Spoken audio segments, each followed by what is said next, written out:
Welcome to Commissioner's Court. Thank you for joining us today, whether in person or remotely. We appreciate you taking time to join us. We're going to start today's meeting with an invocation led by Commissioner Webb. Commissioner Fletcher will lead us in the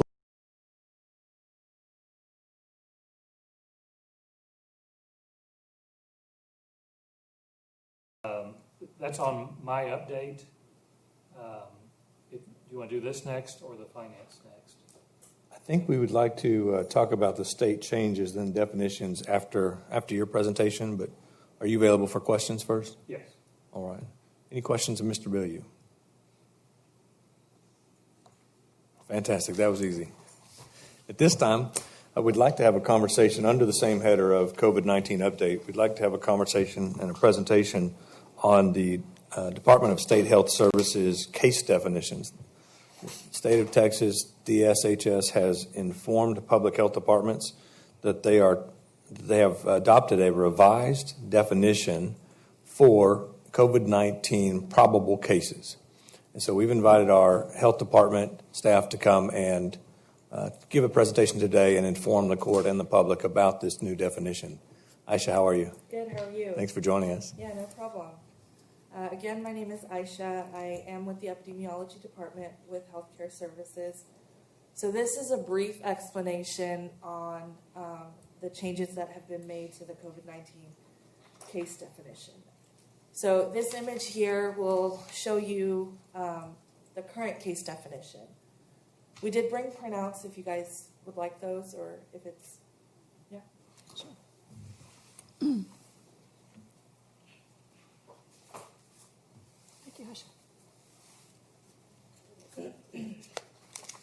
So currently, a confirmed case of COVID-19 was considered confirmed if there was a positive PCR lab result for COVID-19. Meaning if they got the swab testing done and it came back positive, that would be what we counted as a case towards COVID-19. If you didn't have lab results, if you just had symptoms, we could not count you as a case.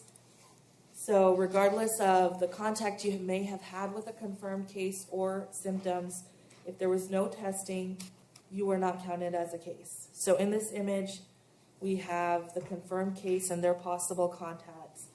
And the total cases out of this is only one.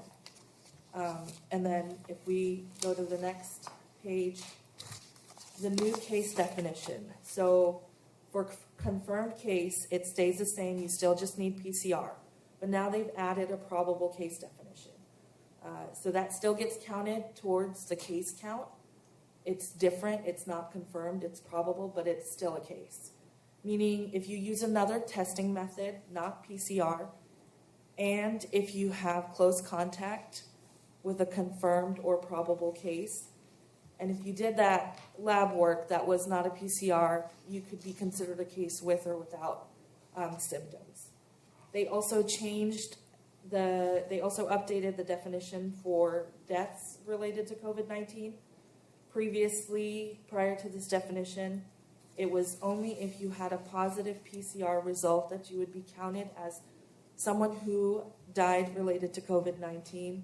Now that lab testing is no longer required to be counted towards that.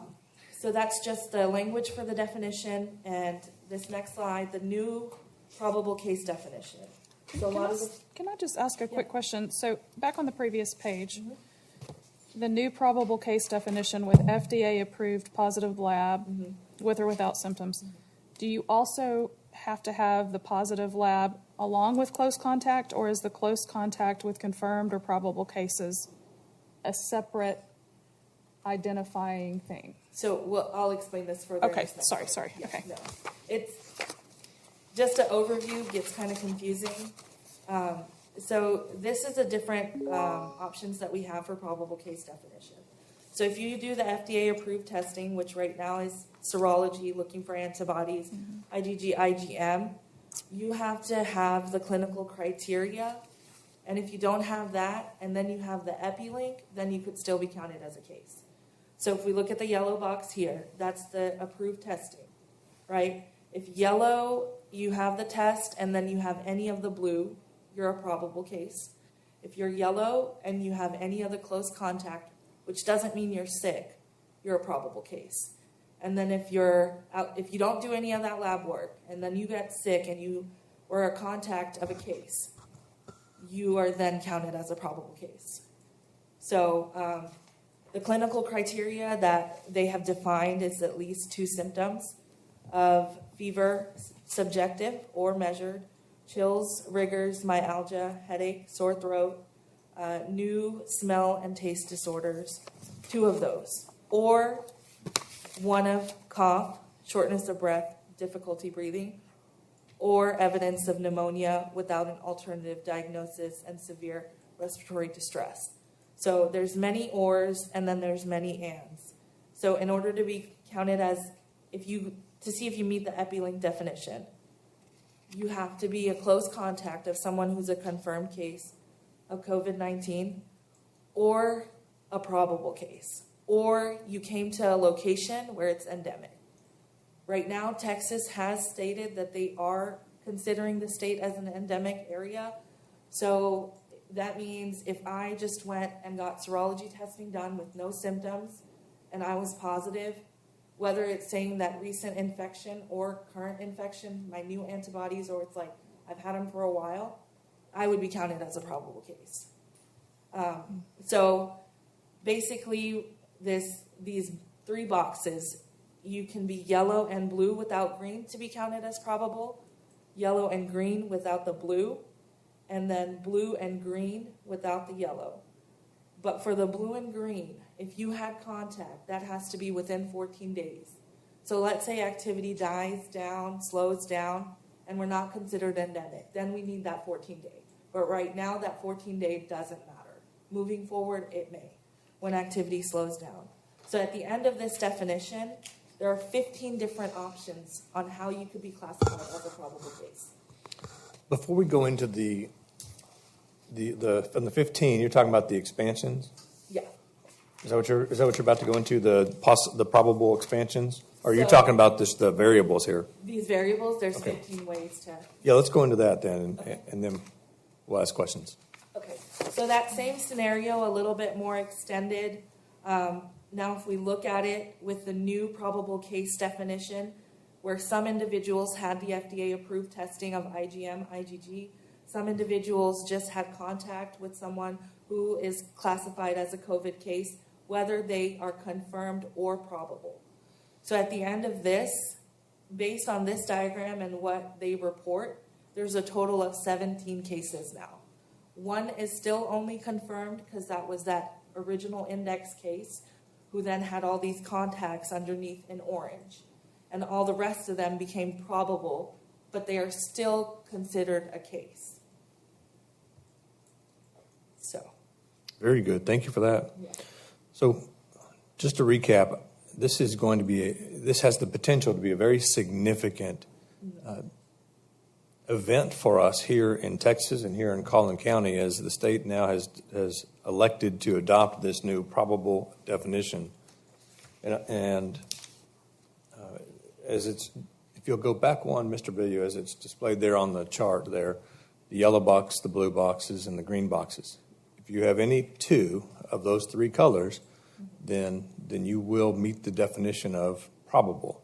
And in the yellow, you even have a positive IgG, IgM, or AG test, any of the antibody tests, then that satisfies that.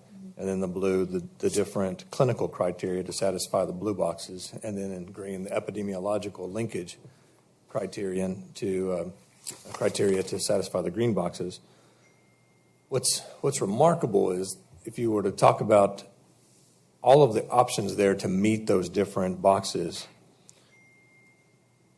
perhaps the lowest hanging definition or combination is one that satisfies the epidemiological linkage by residing in any area where there's sustained ongoing community transmission. And as Aisha explained, that right now Texas is considered an endemic region. So all of the residents of Collin County already satisfy the green boxes. By virtue of the fact that they live in Collin County, they already satisfy the green. Now they only have to satisfy one of the blue boxes or one of the orange, yellow boxes, and they will be considered probable. If you look at the blue boxes, now, again, we talked about the orange, yellow boxes. That's a test, an antibody test. But if you look at just the blue boxes, if someone has 2 minor symptoms or 1 major symptom, that qualifies. So 2 minor symptoms, fever, headache, sore throat, chills. And fever, by the way, can either be measured fever or subjective fever. They just feel like they've got a fever. If you have a subjective fever and you have a headache and you live in Collin County, you now meet the qualifications to be a probable COVID patient. It is remarkable how low the standard is now. Mm-hmm.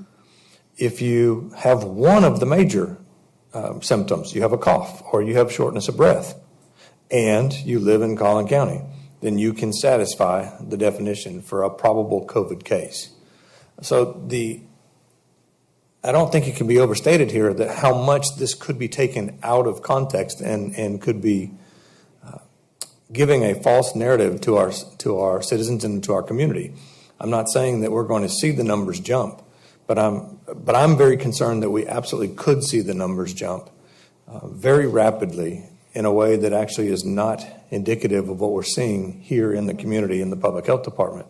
And so I fear that this is coming at a time when we're just now starting to reopen, and if the numbers jump in a false way, it's going to start to be very concerning to our citizens that we're actually going backwards. And so we've talked about this all this last week with the health department team, that the state has assured us that they're going to be reporting positive confirmed tests and probable tests, probable cases and confirmed cases separately.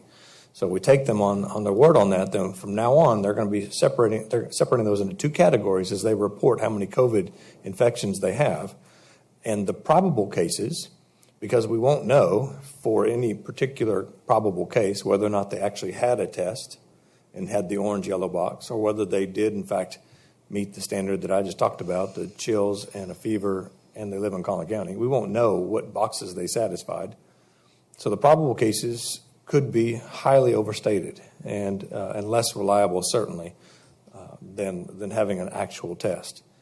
And then, so, Mr. Billy, if you'll go forward 1 slide. I think this is critical here, and you talked about this, and thank you for that. This is the potential impact for us, just as one example of showing what could happen. The yellow person there is the only one on the board who has a positive PCR test. It's the only one who's tested positive with a true swab test for COVID-19. All of the orange boxes are coworkers and family members and neighbors and friends, folks that have had some kind of contact with the confirmed case. And as long as they can satisfy, and again, they all satisfy the green box. So as long as they can satisfy one of the blue boxes or the orange box, then they are all considered a probable confirmed case. So whereas right now, all of our resources in the public health department go towards tracking, reporting, and then contact tracing the confirmed cases and the PUMs, which is represented by 1 individual on this chart, that could be expanded 16-fold here on this 1 chart, just as an example of how it could happen. Now, that could be overstating it. It could only expand 10-fold or 5-fold, but we have the potential to see a remarkable expansion of those that are considered COVID positive. And if you're just doing that for reporting, well, it's not reliable. But if it's just on paper, then we all can just commiserate about how unreliable it is. However, we would have to now spend resources to do contact tracing for all of those folks on there that are represented in orange, and call them every day to find out how they're doing, and then wait the 10 to 14 days before we can mark them as recovered probable cases. So it represents a remarkable expansion on resources for local public health departments across the state. And as it turns out, I'm not sure if either of you ladies wants to talk about the changes we're about to have with the state in that relationship, but it's probably a good probably good timing that the state is changing that for us here this week. So that's kind of the critical part there, and we'll stop just for a moment about any discussion or questions about the chart or the presentation. I do have a question. Just on this chart that the judge just mentioned with the 17 total cases, 1 confirmed, and 16 probable. On the far left, there's a household, and they're positive for IgG, which, correct me if I'm wrong, because you're the professional here. My understanding is IgM is an active case. IgG is you've had it before. So would these people be told to quarantine because they had an IgG test? So right now, as far as what measures are being done with asymptomatic from date of test, so if this will get an investigation, basically you should wait 14 days from date of test to be clear of any sort of possibility of still spreading. So IgG, IgM, yes, there is recent infection and then past infection, Right. but sometimes that's not always true. So if they're doing serology, that means that they had that exposure that was detected in that test. So just, precautionary to wait the 14 days from that test. Let's say they were a healthcare worker. They would need to wait 14 days from that test day because they got some sort of diagnostic test to say that they've developed some sort of antibodies. So it's possible. They haven't really provided guidance on how much restriction there is going to be on movement when you're serology positive versus, IgG versus IgM.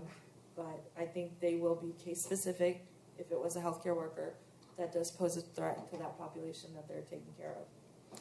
Well, let's ask the same question from a different angle. Let's take the serological test out of the equation and just focus on the blue and the green boxes. Mm-hmm. If you worked with a coworker who has now tested positive, and so you absolutely, you reside in Collin County anyway, but now you actually had somebody that you know of from your work who tested positive. So you've got the epidemiological linkage for the green boxes. If you come down with a fever and a cough, you absolutely meet the definition of a probable case. Yeah. Are you required to quarantine for 14 days? So if you're a contact of a confirmed case, which is what you're saying, my coworker is positive now, that's a case confirmed or probable, either way. You should then yourself watch for signs and symptoms. Everybody should, just in general, always watch their own health, yeah. Which is what we tell them today, as we call all those PUMs, persons under monitoring. But right now, if you're PCR positive, for anyone that's considered to be a close contact, they should stay home for 14 days. I don't know how they're going to translate this for serology. So if you're a confirmed case, if we spend 3 hours here, you guys are considered my close contacts. 14 days from that exposure from today, if I'm positive, you guys should stay home. Should is the key word. What do you see as the benefits of changing all those case definitions at this point? I know it's not Collin County doing it, it's the state, but my big question is why? I mean, it seems like it's going to artificially inflate cases in some instances. It might catch some actual cases in others, but we don't know 100%, it's just probable and likely. We haven't even gotten into the death certificate aspect yet. Yeah. And for that question, when they originally released this definition through the territory of epidemiologists for the state, the council of that, and that's who epidemiology takes from at the state level. That was back in April, mid-April. So we knew there was a possibility of a definition coming out. Texas didn't implement it. Why they chose to do, this timeline, I don't even know if I could find an answer for that. So, on our list of criteria for reportable diseases for all reportables in Texas, we have roughly about 100 diseases on that list. Roughly 50% have a probable definition. But, if some of you have been talking to Candy, typically we get this at the beginning or early on when, a disease has been identified. We don't get it after, certain measures have been taken to prove that we're trying to slow down the spread. So why they chose, last week to release this formal definition, I don't know if anyone else has an answer to that. So let's focus on what you just said for a moment. In an epidemic, in an outbreak in an area, it's common to have a probable definition in force early on in a response. Is that what I'm hearing you say? So this is my interpretation of everything that has happened. You know, it started globally somewhere else. They developed a probable definition there. So it's likely that once it came here, I'm talking generically.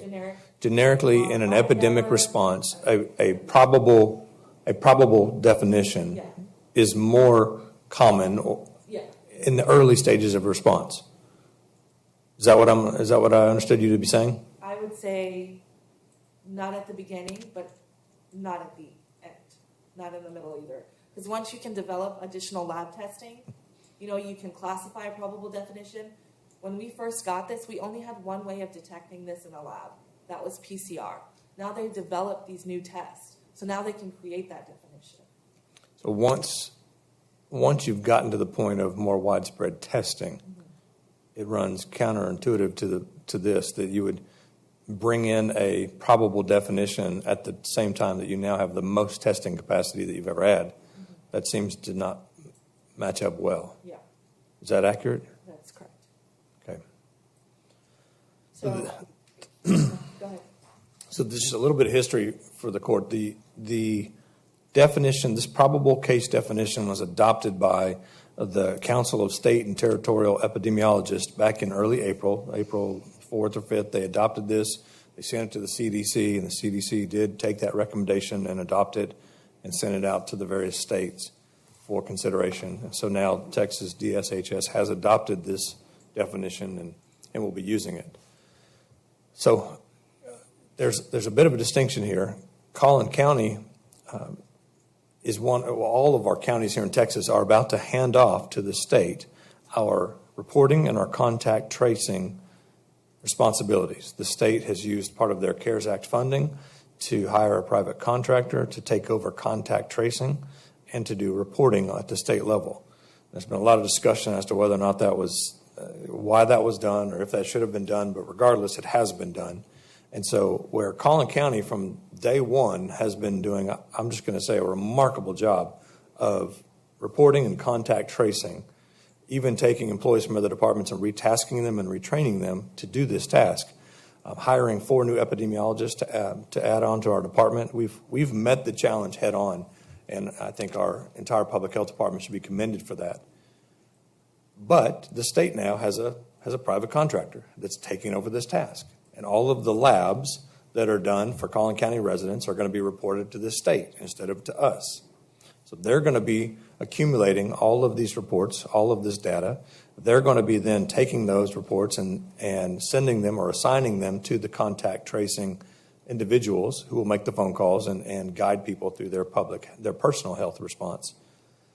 So we won't be doing that. But if we were to continue to do this in the same way that we have been, while we've done a fantastic job of monitoring the response and responding to the outbreak in Collin County thus far, we are not well prepared to respond to a 16-fold outbreak. And that, you could argue that that's being very, very careful. If you just assume that everybody's a probable case, okay, great. Well, then we'll all stay home and we'll all wait 14 days. I mean, you could see that maybe that helps in the sense of controlling the virus. But on the other hand, if we're treating everybody like they are, then we've got to call everybody, and we've got to make sure everybody is staying home. And it's a very dramatic response, and one that we're not well suited for here at this kind of a definition being entered into the equation. So the state is taking it over, and I'm glad they are, as if they're going to enforce this definition on us, then they're going to have to find a way to respond to it and all that comes out of it.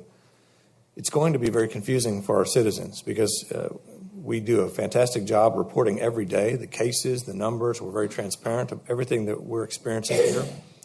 We share that with the public daily. But there's a potential that the probable case numbers are about to shoot up, and folks are going to see the curves and the trend lines are going to change, and they're going to have lots of questions. And that frustrates me because I know we're all going to work hard to make sure and get this message out. But despite our best efforts, it will be very hard to get in front of this story Yeah. all across this community of 1 million people. I agree with you. It's really frustrating that there's not going to be the data consistency. I mean, are we going to have the ability to have cases that we have been counting exactly the same way and then have a different bucket showing the probable cases? Are we going to be able to? They said that they would like to report it that way. The states that have already implemented this, they do report it that way. So I would hope so, because then it's counterintuitive at the state level. Otherwise, all the data that we've collected today, we can't compare it to anything. It's almost like we're starting completely over. I mean, you look at one of these neighbors, the neighbor reports having a sore throat, the one in the middle, right below the confirmed case. They could have the flu, they could have the common cold, and Allergies. then their neighbor's family, they get, I mean, I already meet the moment I know someone, yeah. I'm there. And You live all in of those, Collin none of County. those people in that stream Go ahead, have Nicole. any kind of a test. Because it might go on the death certificate as you died because of COVID. None of those people in this example have had any kind of a test. They just have some symptoms. And one person had close contact, which we're not even sure what the definition of contact is. I mean, you said 3 hours in this room with us, but how's the state determining contact? Are we in the same grocery store? You know, somebody's 2 aisles over. Am I now a contact of theirs because I was there at the same time? Yes. They have defined that. They do define that. I'm going to read this verbatim. Close contact is defined as being within 6 feet for at least a period of 10 minutes to 30 minutes or more, depending on the exposure. In a healthcare setting, this may be defined as exposures of greater than a few minutes or more. They say that because if you're doing an actual procedure in someone's mouth, you don't need to wait that 10 minutes. But, you know, anything more than that or less than that, it is hard to define. So 10 to 30 minutes, less than 6 feet apart. Yeah, for sure you too.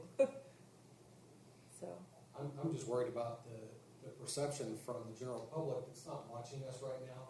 They start getting stuff coming out of the media and just trickling out to them. It's going to make it look like there's ulterior motives to the case number report. And absolutely not the case. We all have serious disagreement with reporting this in a different fashion after we've been doing such a good job today. Correct. I think the perception is going to be, the good news is it's going to jump everywhere in the whole state. And it's not just going to be us. But it's going to be, if this is an example, Yeah. you're going to see your probable case count go from very small to hundreds and hundreds Absolutely. a day. And the public, it's going to cause a reaction. It is. If you're likely to Cause see panic. people, I mean, I think there's several reactions. You're going to have a certain level of people who are just as they were getting to be a little more comfortable, are going to be very fearful again. Some people you might have people who don't want to get tested because of the impacts of getting tested. They're going to choose not to get tested. They're just going to lie and say they've not come in contact with that person in the past 2 weeks. You know, Well, the because other thing is, I don't see how this is irrelevant of who they contracted with at the state level. There's no way you're going to have enough personnel to do 17 for each one. All across the state. For those that don't know about this case definition, who don't understand it, when they see these dramatic increases in numbers, they're going to be inclined to think either that we've hit some different spike, and now, quite frankly, we have this new pandemic raging through the community, which is a false narrative. That's not at all what that is sharing with us and communicating to us. Or they're going to be inclined to think, well, we weren't doing an honest job with the numbers prior to this. For those that do know about this narrative, that do know that the definition's been changed, they're going to have to decide for themselves if they even want to trust or believe all of the numbers coming out from government from this point forward. And if they immediately say, you know, I just don't trust these numbers anymore, they've changed the definition, they're off the charts now, I don't trust it. That doesn't help us from a public standpoint to put out numbers that the public are going to distrust. Doesn't work in our favor either. We're trying to communicate everything openly and honestly. Again, someone could make the argument that this is more communication And I can understand that argument if the public understand what's going on. But this is such a technical decision that here we are sitting here, all of us following along on this story very intently for the last several weeks, and it takes a very technical presentation to get there. And I just worry that it's not going to be well understood other than simply saying, don't worry about the numbers changing. They changed the definition. It's not comparable. It's not the same thing. Don't worry about it. And if you give a flippant answer like that, it runs right into that narrative of don't trust the numbers anymore. And there's no guarantee that even if the state keeps these numbers separate, that media will. That's Or absolutely right. I guess disseminated to you. That's true. So there's just so many opportunities for there to be bad information being Yes. provided. Yeah, I think, I was always taught whenever I was taking my computer science classes, it's GIGO, garbage in, garbage out. You get bad data or subjective data poured into something, your results are then subjective. And Everything's very skewed, yeah. Skewed and flawed. Mhm. And, just looking at the order of magnitude of the people that the state's going to need, I don't know, we were at 60, 80 people maybe at our peak of tracking, and we're talking about multiplying this out by orders of magnitude, and that's just for our one county. And the state's saying they're hiring 4,000 people. We probably could use 500, 600 people if we're doing this on our own, and we're talking about 254 counties. So I don't think there's any way the state can even handle what they're proposing the new standards to be. It begins to make number of cases irrelevant, and you start to hospitalizations are a much better Yes. number to look at as hospitalizations, and even deaths are going to be now no longer accurate either. So it's hard to follow deaths. I mean, really, hospitalizations is the only number that gives you some idea of what actually is happening. Well, is it hospitalizations with probable? At that point, the world can test it. The death consideration is important as well. They've changed the definition there or the requirements for a death from COVID. Do you have that slide with you today? Yes. You want to jump to that one and walk us through that? The last page, yes, thank you.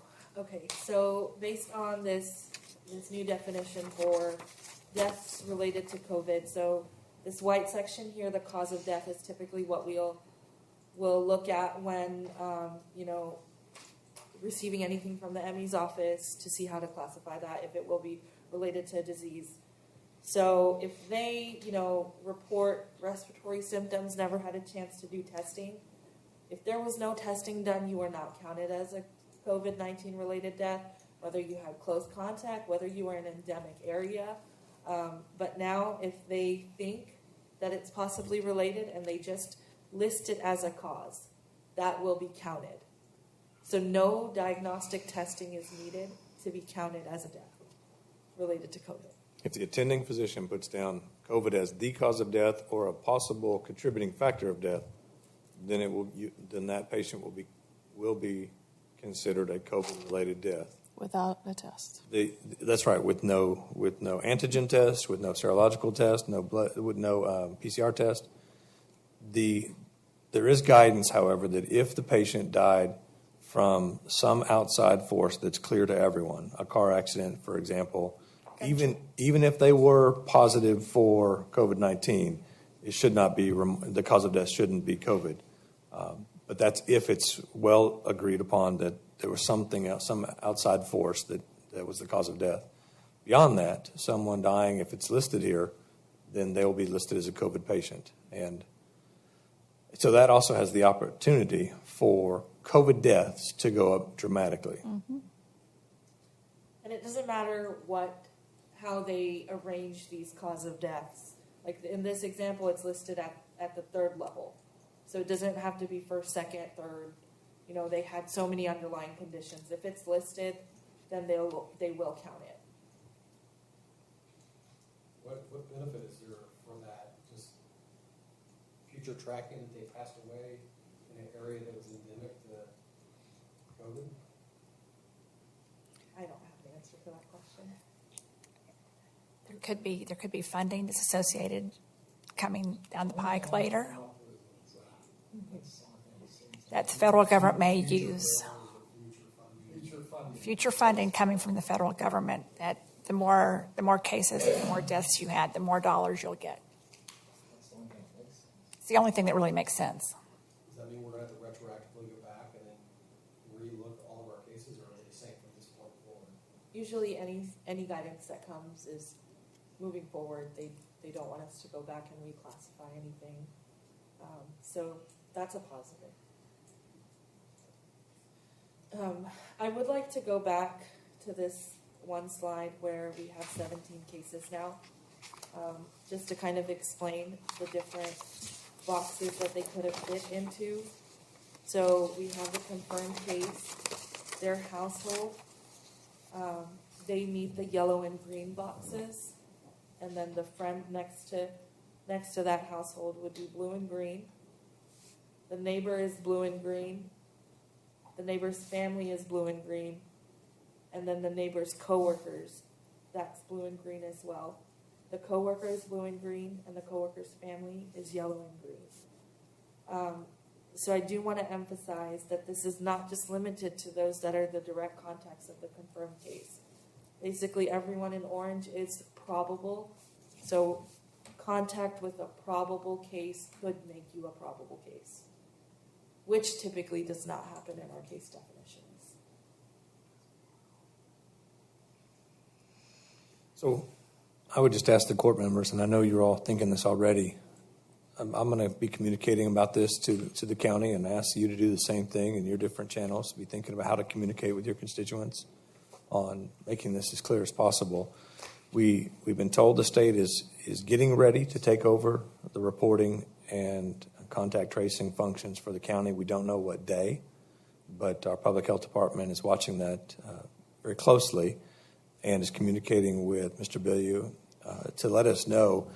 And we expect that one of these days we're going to start seeing these positive reports from the state start to end. We get those throughout the day, every day, as lab reports come in. And we expect that someday, potentially this week or in the next 10 days, that those will stop or they will significantly slow down. And that'll be the indication that they're holding that information in their own system rather than pushing it out to us. And that'll also be an indication to us that the state is now taking that responsibility over, and we'll soon send all of our employees back to their departments, and the epidemiologist will then focus on other diseases in our community, as they always do anyway. And that'll be the change for us here in the county. We don't know precisely when, but it's coming. And then if the state wants to track a 17-fold increase in cases, that's going to be the responsibility of their new contractor. Judge, should we take down our website then? That's where we're headed. It's not going to be accurate compared to the dashboard. It's a great question. So we've already talked about that internally, that as soon as we see that, yes, the state is holding back the case data from us and using it in their own dashboard, as an example today, the county website dashboard and the state dashboard, they mirror each other. If you look up the county on the state's dashboard, they show the same numbers. But we are expecting that they're going to diverge at some point in the next 10 days where they're holding numbers that they don't send to us. As soon as we see that happening, then yes, it is our intention to take down the county dashboard. I'm going to take down my reporting and stop reporting out daily, and we will all have to communicate. There will be questions upon questions of why aren't you reporting anymore? Why did you stop? And so we'll all have to answer that question 100 times that we aren't reporting because we're no longer given the data to report. The state is holding that data because the state made the decision to do reporting and contact tracing internally in their own department rather than having us do it in our public health department. And of course, the narrative there ought to be that they're doing that for the entire state, too. That's not something they just did for Collin County. They've done that statewide. So, yes, that's coming, and that's going to raise a lot of questions when that dashboard goes away. Go ahead and add a warning to it now, Yes. so that there's some expectation that Needs to be, hey, this is coming, and then this, On the I would dashboard, suggest yes. that we put this up. On the dashboard itself. Okay. The public Very needs good. to know, I mean, we've said it here today, but this needs to be on our website so they understand. Very good. Thank you, Aisha. Yeah, we're all going to get a lot of States, questions about it. Dashboard for the states up there, very obviously, that up there as well. We don't get a whole lot of calls Mhm. on emails like we do in the state. Yep. We are. Any other questions, Faisha? Ms. Suri, thank you for joining us today. Thank you. Can I add one more? Yes, please. Health Department, Candy's group worked really hard and last week updated. We got it out to the public. Our uninsured testing forms are there, locations to go to, advice to doctors to sign up. They worked with the Collin Medical Society to blast out to all doctors about the availability of this.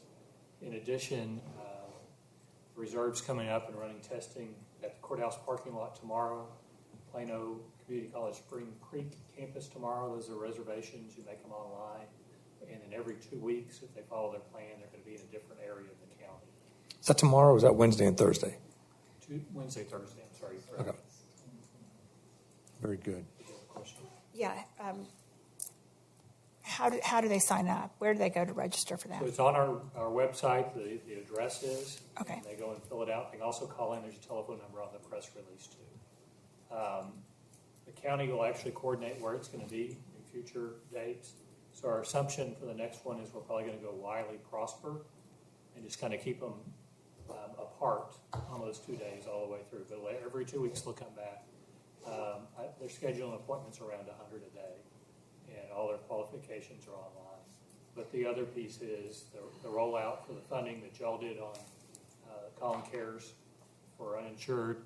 That's there, active and ready to go. And as we have people start utilizing it, we'll give that reporting back to you of how many people have it. But Candy's got an agreement, verbal agreement.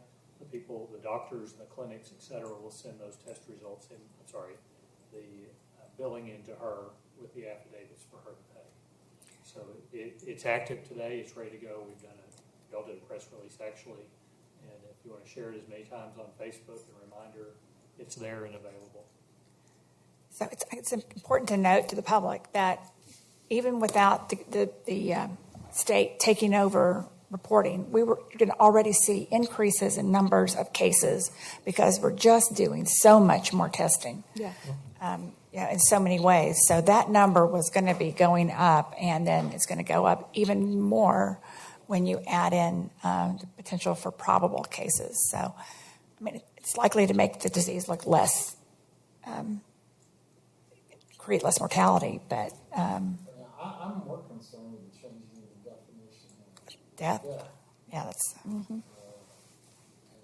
Because I've always looked at the active as testing goes up, they're going to go up dramatically because just the more we test, the more we're going to have.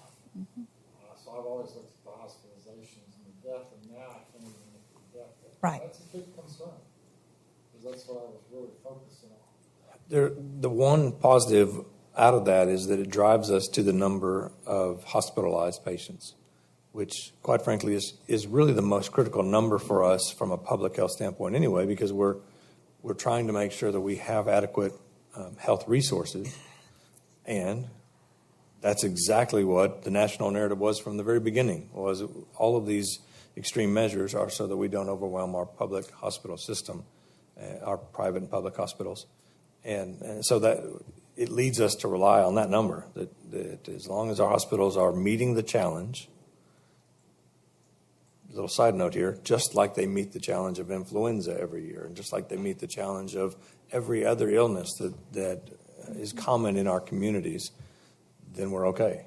And so if it brings any balance back because of that, then that'll be a silver lining in all of this.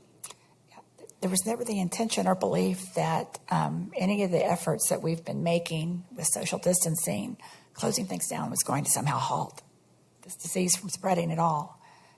That has never been. That was never the narrative. That was never the reasoning, the rationale. I think that has. I think you've seen an evolution of the talking points in the media and in certain circles as this has gone on. But you're exactly right. That was never the rationale. And so to shut everything down until nobody's sick is an irresponsible and irrational decision.